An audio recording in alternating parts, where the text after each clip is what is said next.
എന്തോന്നാടേ, എന്തൊക്കെയാണ് ഈ കൊച്ചു കേരളത്തിൽ നടക്കുന്നത്? കേരളത്തെ അനാഥയാക്കി കോൺഗ്രസ്. UDF വോട്ട് ചെയ്ത പാവപ്പെട്ട ജനങ്ങൾ ഇപ്പൊ ചിന്തിക്കാണ് വേണ്ടിയില്ലായിരുന്നു എന്ന്. കേരളത്തിലേക്ക് തുപ്പിയാൽ കണ്ടിട്ടില്ല, മീങ്ങൾ വന്നിട്ടൊക്കെ കൂടെ ആ തുപ്പലത്തിന് വേണ്ടിയിട്ട് കടിപിടി കൂടുന്നത്.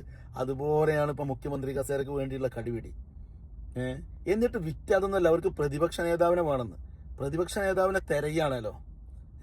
എടാ, ഭരണപക്ഷം ഉണ്ടെങ്കിലല്ലേ പ്രതിപക്ഷമുള്ളൂ. ആദ്യം വേണ്ടത് ഭരണപക്ഷമല്ലേ?